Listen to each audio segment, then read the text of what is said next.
In this video, I want to go over a few helpful tips regarding edge selections in 3D Coat. I need to be in the Select tool and in Edges mode. If you need, you can assign hotkeys to these various sub-elements, just like you would in your host application. To do that, you would hover over that option and hit the End key on your keyboard, then make the appropriate assignment. And you can see I already have this edge loop selected. To deselect it, I would hit Escape. I'll undo. You could also hit Control D, which is a universal deselect command in 3D Coat. Let's say if I wanted to deselect a few of these, I can hold down the Control key, click, and deselect those. Let me hit Escape to drop the entire selection. If you hold down the Shift key, you can click and it will select the entire loop of contiguous edges. Now obviously if you have a 5-point intersection like this, then it won't. Let me go ahead and hit Escape and I'll demonstrate this. Let's hold down the Shift key and you'll see it'll stop right there. The same thing applies if you're working with UVs and you're selecting your seams. Another good thing about this is if you make an edge loop selection and decide, hey, you know what, I could use that for my UV seams, then you can always scroll down in the selected section and choose Set Seams. So I will hit Escape and it has created a UV seam. Okay, so let me select something here in the UV subsection, Mark Seams, and I will hold down the Shift and Control key to deselect the entire edge loop. All right. So let's go back to the Select tool, and let's say you want to make a partial loop selection. Maybe not everything, but for example, if I want to start here and end over here, then what I can do is hold down the Shift key and it will connect everything in between. Let's hit Escape again. And this time, let's say I want to equalize all these edge loops along the arm. What I can do is hold down the Shift key. I can select the first edge loop and then hold down the Shift key and select that one. With those two selected, I can now go down to the selected section and choose Edge Ring, and it will choose all these edge rings in between the two. And now let's hit Relax.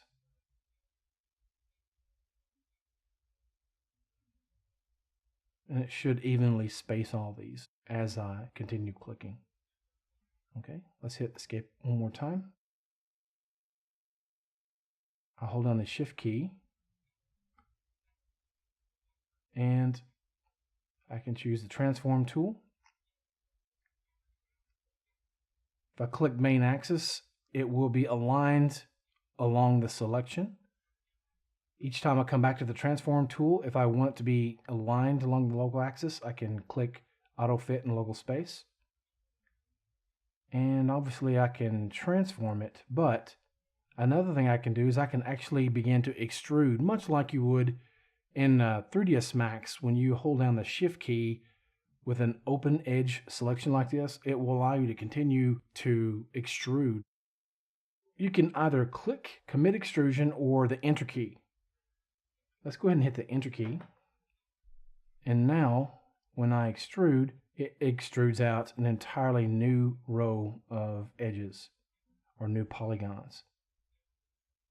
But, you know, as I drag this along, it's just going to stretch, or it's just going to extrude. It's not going to create any new geometry. So when I hit the Enter key or Commit Extrusion, then it's going to create new geometry.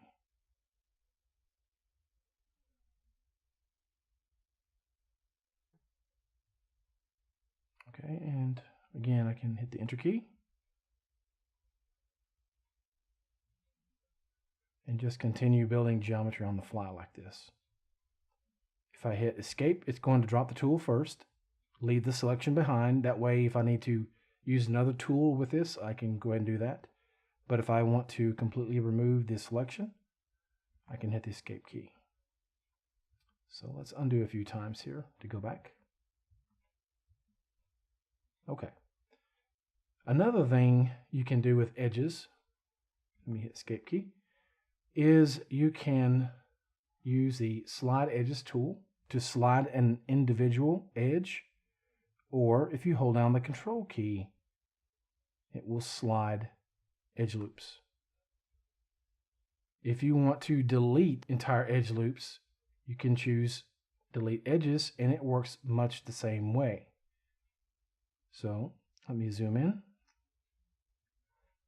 and I can hold down the control key and you'll see it highlighted. So if I need to delete that, maybe if I want to delete every other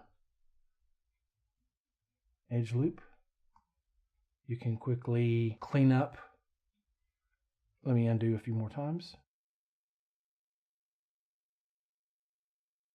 You can use the collapse tool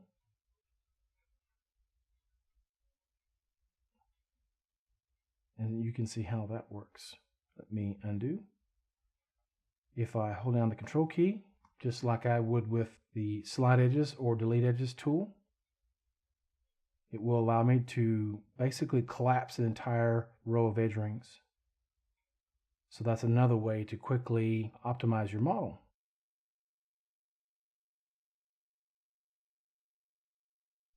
Before I finish up here, there are two edge-related tools that I should quickly touch on. One is the split rings tool.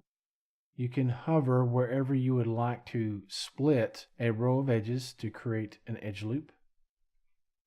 If you need more precision, for example, if you want to be exactly halfway between two edge loops, you can hover in the area and just hit the space bar and then enter 0.5 to place it exactly in between. You can also use split rings in conjunction with other tools such as the points and faces tool here. With control, split rings will be the default option. So that means when you're using points and faces, if you need at any point, you can hold down control and it will allow you to split rings. Okay, so let's clear those points there. Now the next tool is bevel. I'm going to reduce my brush size just a little bit. And let's select these edges by holding down the shift key. I want to make sure I'm in edges mode here. And let's hold control to deselect those. Shift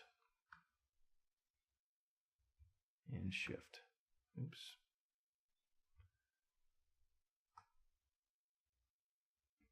Okay. I can scroll down and click bevel. This panel allows me to use this slider to interactively adjust my beveling. I can hit OK, and that's all there is to it.